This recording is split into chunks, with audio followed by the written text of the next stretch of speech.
Hi, everyone. Thanks so much for joining today. If you're joining us live, it's middle of the day Wednesday. If you're joining at a better time for you, thanks for joining. And today I am so excited. Gosh, since I met Kathleen and we started chatting about this topic, which was in the midst of the pandemic, it's also been in the midst of, so many just different things that were going on, that have been going on in the country from a social standpoint. And wow, like trauma is just capital T right now. I'm going to just dive right into it, Kathleen. I think by way of introduction, I'll actually ask you to share with everyone how you became interested in trauma and nutrition. And before I do so, I would be remiss to not point out that one of the reasons we're having the conversation today is we have hired Kathleen to do a workshop for us for all of our practitioners. So it's free for members, and then there is a purchase price for non-members. And you can find out all that information at the link that I'm sharing above. And it's also shared here in the group. If it's a good fit for you or for anyone else that you know, please feel free to share this. We are really trying to help her, help all of us move things forward in our practice, which is, as you'll learn today, really a sweet spot for nutrition practitioners. So with that said, Kathleen, can you share with us just how you became interested in this combination of trauma and nutrition? Yeah, I think like most things is I learned by making mistakes. I knew there was just this miss that was happening where when I'd get into education, get really excited, I was really becoming more and more attuned with my clients not being able to make behavior change and being really overwhelmed or being misunderstood or just not being able to follow through, even with the best of intentions. And then really having this monumental moment when trying to coach somebody in a program where there was an agenda that I had someone just flat out say, "This is not helping. This is not gonna help me." And then learning that follow through with behavior was so painful because of a recent death in the family. And then just stopping and completely being present for the person and asking questions and listening and shifting completely out of my expert role into being a coach and being present. And then it went beautifully. And then really wanting to learn more about trauma because I was noticing my body was changing. My ability to focus and give attention and be attuned with people wasn't always on. And it's because a pandemic is traumatic. Mhm. It is one of the reasons why we're all experiencing a traumatic response, and it's a slow-moving one somewhat, Mhm. but it's impacting all of us. So it is ripe for behavior change, for all of us to become more attuned with our nervous system. So even though we have the best of intentions and we have really clever ideas and ways to help and support people, attuning is so, so important. Mhm. Mm. Oh, I love it. It's the irony is it's never ironies, it's synchronicities. I just hung up with a colleague, Yogi Cameron, and I'm speaking with him tomorrow.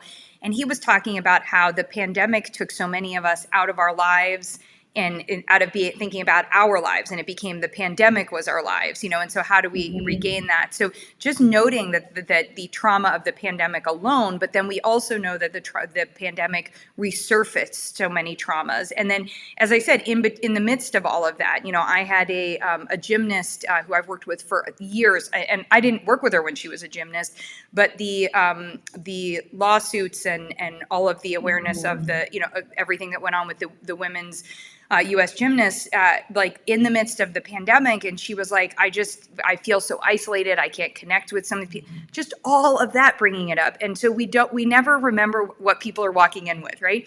And Right. I think what you're talking about is so important for us because too often we feel that compliance I think it's like a crutch, and I would say this in the nutrition professionals, and I might, anyone can share this if I'm saying it publicly. Amongst nutrition professionals, I think we are better with the word compliance than physicians tend to be, where physicians are more likely, okay, that patient is non-compliant. I think we tend to go in and say, like, hey, what's going on in there? But we also, and I'm right there with you, the number of times that my need to be right or the expert overrode and saw somebody as not able to do something, as opposed to, hey, I'm not actually helping them figure out what is doable or why right now. So what we need is this shift. And the term that you've talked about and that we're using in the title of our workshop is trauma informed. So what does that mean? Because that is something that we really all need to start to shift towards, saying, hey, is my practice, just in the same way we'd say, are we accessible to all? Are we, how are we addressing some of these other factors? So what is trauma informed? Yeah, it really recognizes that stress and adversity really impacts human behavior and health, independent of what we know. Okay. And it avoids shaming, stigma, and blame. And it promotes resilience. So the way that that comes up in a nutrition practice is we just acknowledge, and right now we just assume everybody's experiencing stress. What we want to know is, how are you experiencing it? How is it showing up in your life? And knowing that it can have a lasting impact on a relationship with our body if we don't really start to connect that the mind and body health and behavior are all connected. So it really acknowledges that the stress and this trauma can really impact our food related experiences. So the types of things that come up are things like hoarding food, body shaming, uh, resistance to planning or doing something different, shaming around food assistance, food insecurity, cultural differences about food choices. And so we can see it in the behavior, we can see it in belief systems. And so what can result is having what we might see as not being optimal habits.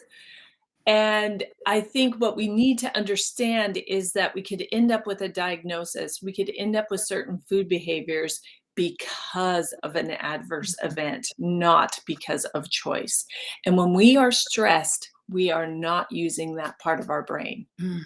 We Yeah. do not feel like we have a choice. And I think, honestly, coaches and dietitians are on the forefront. We have time, energy. A lot of coaches and dietitians that I've worked with, mentored, and taught, I see, wow, we are perfect for helping people through trauma. And from the very beginning, when I was super green, my very first job, what I noticed was I got all the social work information that my residents in long-term care told me about their cat or their dog at home they were worried about the child who they're worried about, taking their money, about being a burden. And then the social worker heard about, they don't really like the food, they don't really want to eat this. They found out about the beer or the chocolate underneath the bed. And so we're not always in a position to get the information right then and there. So we've got to be ready and have a container and a place to hold the information and then help guide people to get their needs met, whether that be helping them have that conversation with a doctor, a therapist, accessing things, because interacting with our educational system and our healthcare system can be traumatic too. 80% of us lie to our physicians. There's a reason. It's shame, and trauma and shame are right together. So really helping guide people so that we can get to the root cause of why these behaviors are happening. Oh, it's so powerful. I'm in that 80%. And I think I lie to it's a lie of omission. I'm like, I'm not even going to talk to you about this because I know you don't care and you're not going to contextualize it in my planning on that part, but what if, right? That's so powerful. So to me, when you're talking about trauma-informed practice, we're really talking about, we don't do lip service at the Better Nutrition Program to personalization. And personalization has to be accessible to everyone. The price tag, what you're talking about, like we've got to work on how do we meet people where they are and not just have that be lip service.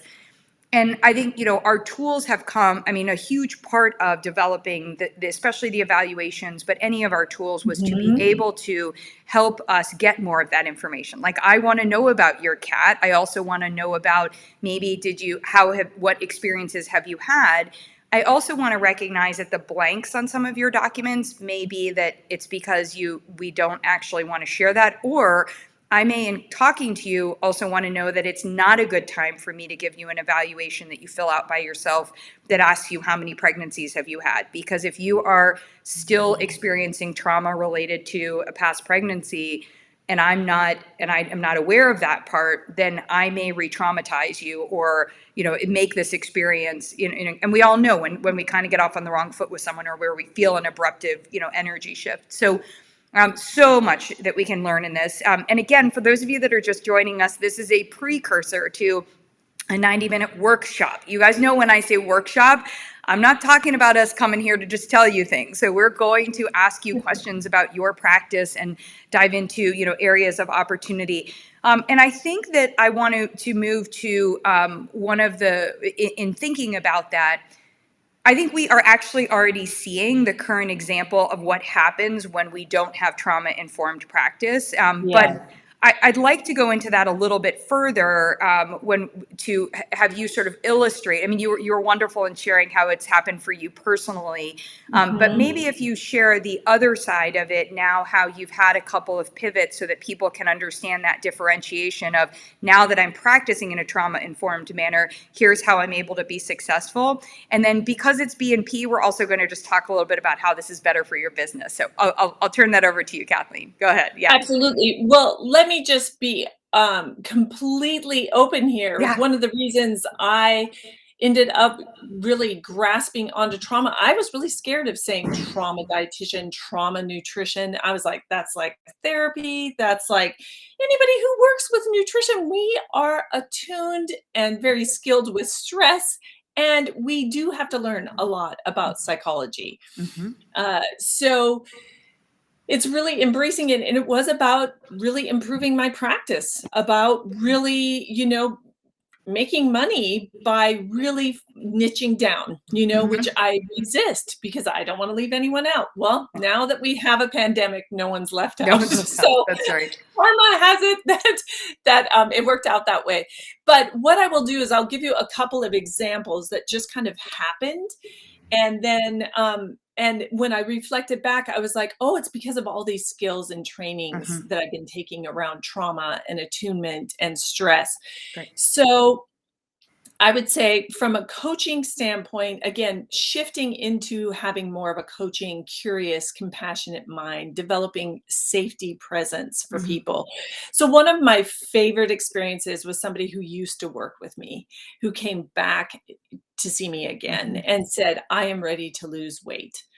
And I want to lose blah, blah, blah, blah, blah, blah, blah, blah, and told me about all the stressors and what was going on.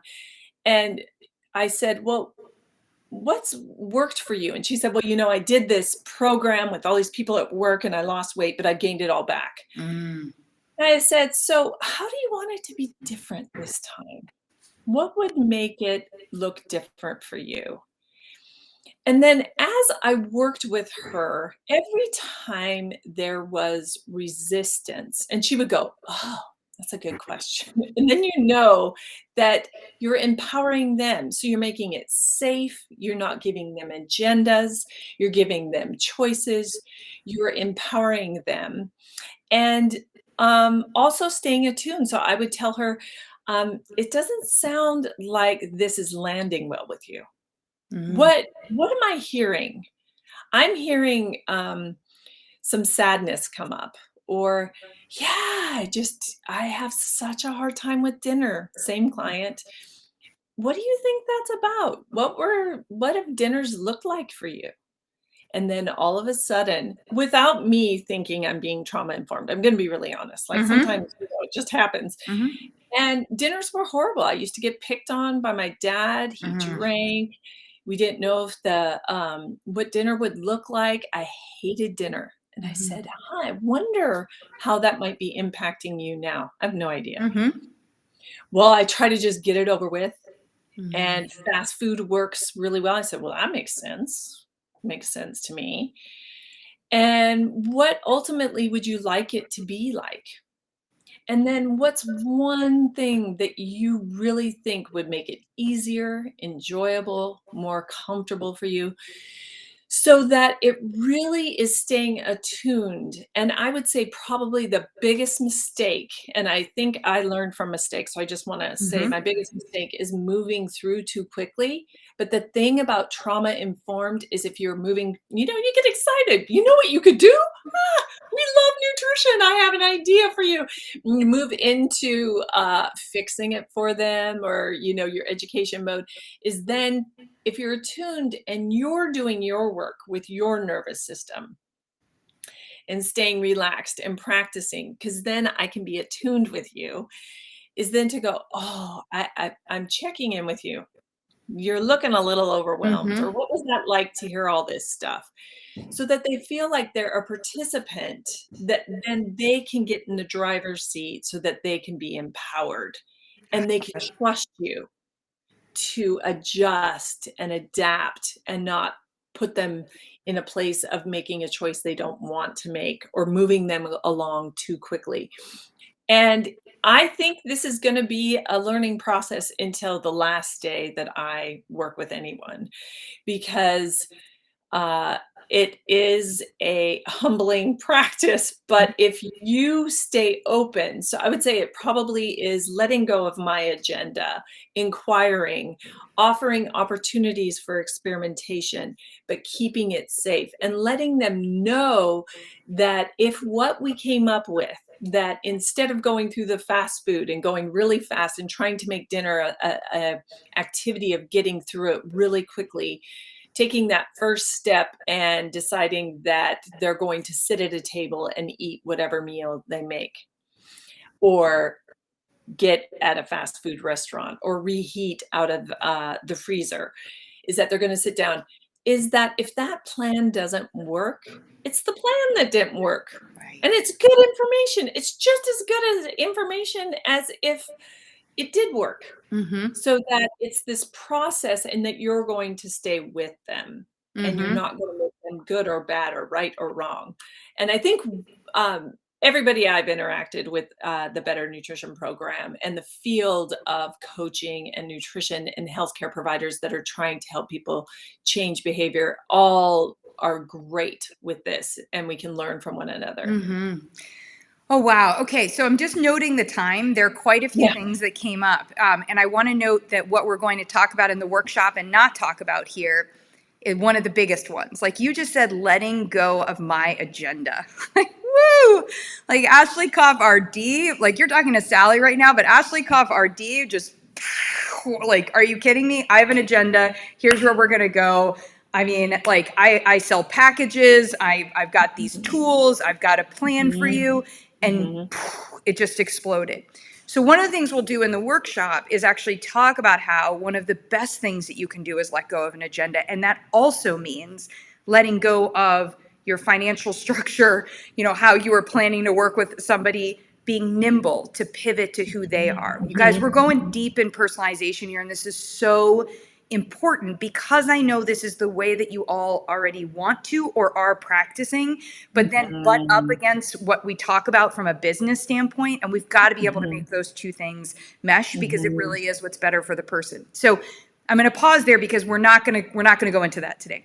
I love what example Kathleen brought up because just even as she said it, she was no further along than I have this client who was ready to come back to me and said, I'm ready to lose weight. And I was like, there's a lot of people here who are health at every size and intuitive eating. And did she just say weight loss? And she still took the client and she's going to work. And also those that are I'm making glad you're the bringing that up. assumption that health at every size, HAES, or intuitive eating is trauma informed. it better be for it to be helpful, but it often isn't. And that's, I think, something super compelling. So I don't know if you have any comments on just sort of how you differentiate trauma-informed. Trauma-informed to me is an umbrella and a practice under that part, but maybe you can talk a little bit or clarify a little bit more. I don't want to just, my vision from hearing you is this is important for every practitioner, especially those. But yeah. No, thank you. This is so great. This is, Right? we will address all this. So That's right. I love your transparency. So here's the deal, is meet people where they're at. Mm. There is nothing wrong with wanting to lose weight. Mm-hmm. If we make them wrong and we have an agenda about how we're going to teach them about how wrong that is, what we want to do is take a deep breath and go, I know what I'm doing. I know how to be present with this kind of person. I know how they feel. Oh, and if, I have so many resources, but I'm going to go at their pace and meet them at where they are. Because if we are in a stressed response, I am not in the place where I can even entertain the idea of trusting myself with food, not having you tell me what to do. Okay, so Huge. we are going to address the stress. We are going to be curious and compassionate about how they got where they are so that we can move along in our own programs with what we know works. We know works for people at the pace at which this person can move. And we're going to learn about maybe how we could do our program a little bit better. Because what they said was, when you told me to do this, this is what happened. Oh, I could change that. I could change that, and thank you. Thank you for letting me know. This just makes me a better educator. It makes me a better coach. It makes me a better, and so getting that feedback. And when evaluation or recording my food or keeping track of my symptoms come up, a lot of people get really worried. And this is why we lie to our doctors, or we don't show up for our appointments, or we don't get our lab work, is that we're being evaluated. So we're either going to be wrong or right or good or bad. We get into that stress response. You want to figure out what do they understand about these labs? What meaning does this have to you? What is it? And I mean, dietitians, coaches, really, really are on the forefront of explaining this stuff. I'm sure a lot of people have and helped people with their belief systems or what they understood. And so then we can step back and go, this tool's for you. This is yours. This is a way for us to communicate and understand each other. But you know what? It does not mean you're good or bad. It's helping me do a better job to better figure out how I can help you. So when we shift it so that people understand that this is all for them, and then the beautiful thing is then when they move into that window of tolerance and the stress comes down and they can trust you and they can see that there's some choice here and that you care and that you're not going to leave them or tell them what to do or they're going to fall into this failure or not failure, then they can go, so Ashley, can you tell me what's the easiest and best way to start reducing my cholesterol, for me to get rid of my gastrointestinal symptoms, for me to not be so stressed about making dinner for myself, and then the door opens, then we can walk through it. Oh, I love it. I've spent so much time sharing with people, hey, we need to have somebody in a success-oriented mindset as opposed to a failure mindset. And, and that's like the duh, like that's at the highest level. And now what we're talking about is unpacking not just why someone feels like a failure, but what's driven into that failure and what's keeping them and how are they holding tight to certain things, as well as understanding just how they're going to be hearing you. So it's so beautiful.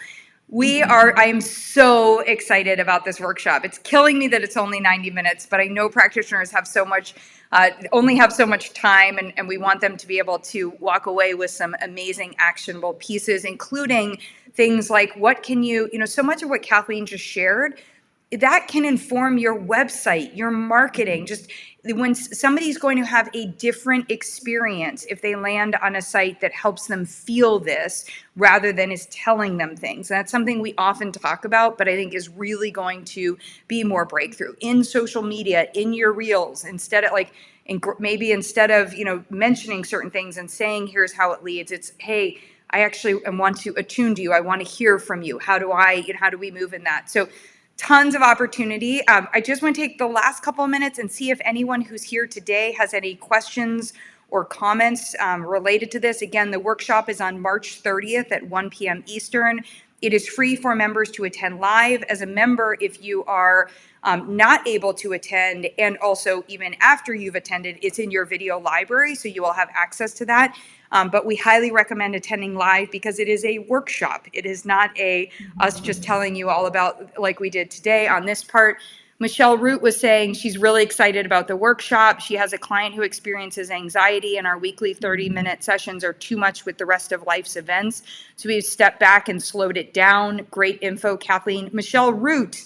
Yeah, we're giving you the highs on that. I mean, I remember too, just one of our practitioners saying, when I come to your sessions, it's traumatic for me because I feel like all I'm doing is like, it reminds me of all the stuff that I'm not doing. Like she was saying this, us in the work session, I was like, please don't come. Like, let's start with that. Like, let's actually go through a list of, what you should be doing. So Michelle, I know that can feel very counterintuitive, but man, do I love you for taking that step. That is huge on being able to help her. So thank you. Awesome. And we're looking forward to seeing you at the workshop. Anybody else have any other questions or thoughts? Kathleen, I'm so excited. Great. It's great. Someone can say to you, I'm overwhelmed when I come. And you can say, thank you for telling me. Yes. She feels safe. Yep. Totally. Yeah, I've heard that plenty, so it's fine. and I do, and I adjust. You guys, I listen to you all the time. Anne listens to you. We listen. We want you to feel that way. And I think this is something that I recognize, by the way. Trauma informed is not just for us nutrition practitioners working with patients.